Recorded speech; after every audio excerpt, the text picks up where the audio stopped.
आपको भी बहुत आशीष मेरी है। यही गवाही है कि ये बेटा ठीक होएगा। सारे डॉक्टर जवाब दिया, फिर डॉक्टर ऑपरेशन का भी जब भैया प्रार्थना किए, ग्रुप में डाल दिए नंबर, तो उसका भर्ती भी कर लिया। फिर उसके बाद ना डॉक्टर बोला था कि लड़का का ऑपरेशन हुई, तो भैया से भी फोन किया कि भैया ऑपरेशन का डॉक्टर बोल रहा है, तो भैया कहते हैं कुछ नहीं होगा, ऑपरेशन नहीं होगा, वो लड़का चंगा हो जाएगा।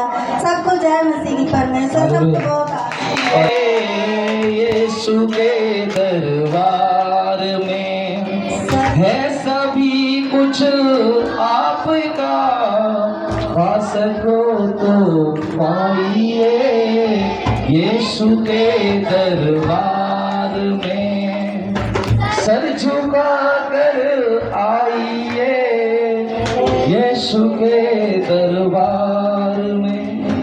ये अगले संडे जब आया था, इसको आंखों से कुछ दिखाई नहीं दे रहा था, इसका शरीर काम नहीं कर रहा था। आपको पता है लगातार मैं 4-5 दिन बिना खाना बिना पानी इसके लिए रोता रहा, प्रार्थना करता रहा, क्योंकि मुझे सुनने को मिला डॉक्टर ने इसे रिजेक्ट कर दिया है, बोल दिया ये नहीं बचेगा। मैंने एक ही प्रार्थना किया, परमेश्वर उस माँ का इकलौता बेटा है, उसकी बेटी को पहले ठीक किया था, उस बेटी की दशा बहुत खराब कर दी थी। इधर आए एक बार, आज वो माँ दोनों आइए आप लोग, आज ये रो रहे हैं, इनके आंसुओं से आप जान सकते हैं तेरी दशा कैसी थी, क्या हो गया था तुम्हारे को। माइक दीजिए एक बार उनको। मेरे ना अचानक जाने क्या हो गया, बुखार इतना आया, पहले थोड़ा थोड़ा था, फिर भी ज्यादा हो गया। फिर मैं एक बार डॉक्टर के पास गई जांच करवाने, फिर ठीक हो गई, फिर उसके बाद पलट गई, फिर दोबारा जांच करवाने गई, फिर मैं वहाँ पे जांच भी नहीं लेने, बिल्कुल वीक हो गई, कमजोर हो गई है, इसकी हालत खराब। और जब इसने प्रार्थना करवाई देखते हैं कि बिल्कुल तंदुरुस्त है, हालेलुया। और उसके बाद इस बेटे के साथ क्या हुआ था, हाँ जी तुम बताओ, वो नहीं बता पाएगा, बताए आप बताइए, वो नहीं जाता उधर, आप बताइए,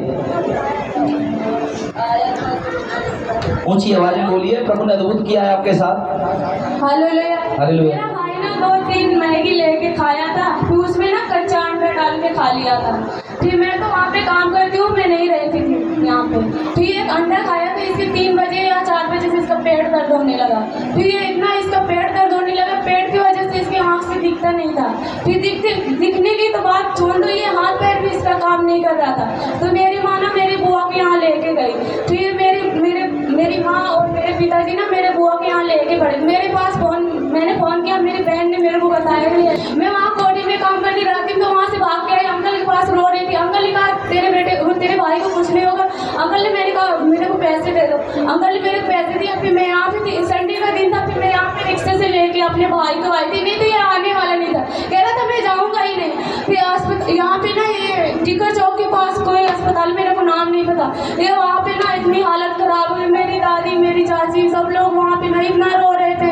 ये कह रहा था मैं अब बचूंगा नहीं, मेरा पेट का दर्द जा नहीं रहा था, इतना रो रहे थे सब लोग। वहाँ से डॉक्टर ने जवाब दिया, हम लेके दूसरे जगह चले गए। फिर वहाँ से फिर दोबारा वहाँ पे गए, फिर वहाँ पे काम नहीं। फिर मेरी दादी की लड़की गए और भाई गए, फिर वहाँ पे वो पढ़े लिखे थे।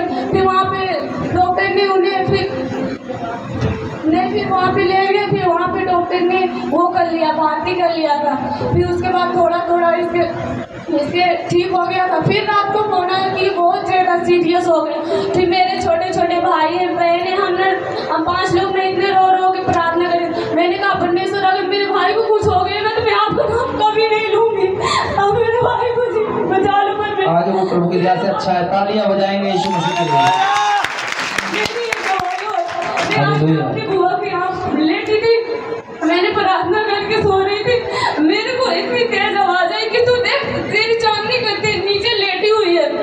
मेरे को आवाज इतनी देर, मैंने देखा चांदनी ना एकदम नीचे लेटी थी। तो चांदनी को इधर बुलाना, यहाँ पे लेटी थी ना, मेरी नींद खुली ना, मेरे कहा चांदनी तो ये मेरी तरफ ना इतना घूर के देखी, मैं डर गई। मैंने कहा मेरे कुछ समझ नहीं, मैंने इसका बाल पकड़ा, मैंने कहा चांदनी तो ये कहती क्या हुआ दीदी। मैंने कहा पता नहीं तेरे को क्या हो गया, मैंने तो प्रार्थना किया, लगता है मेरे को कोई डरवा रहा। नहीं पता कि क्या हुआ, क्या हुआ था आपके साथ जब सो रहे थे रात में, क्या हो गया था आपको। ये कह रही मैं खुद भी नहीं जानती, मैं प्रार्थना करके और इनके परिवार को मैं बताऊं, दुष्ट आत्माएं परेशान कर रही थी। वही नंबर बाई नंबर बहन को, भाई को, सबको आज मैं ये बताना चाह रहा हूँ, यीशु मसीह किसी से कुछ नहीं लेता, छुटकारा देता है, चंगाई देता है। यदि उसके दरवाजे पर आकर आप आए हैं, उससे अरदास किया, आपने प्रार्थना की है, बाइबल में लिखा है जो कोई मांगेगा उसे मैं दूंगा, ढूंढेगा वो पाएगा, अगर खटखटाएगा तो उसके लिए मैं सारे दरवाजे खोल दूंगा। और आज आप देख रहे हैं कि अगर ये जिंदा हैं, अच्छे हैं, तो ये परमेश्वर का अनुग्रह है। ताली बजाएंगे यीशु मसीह के लिए। हालेलुया। प्रभु आशीष करे।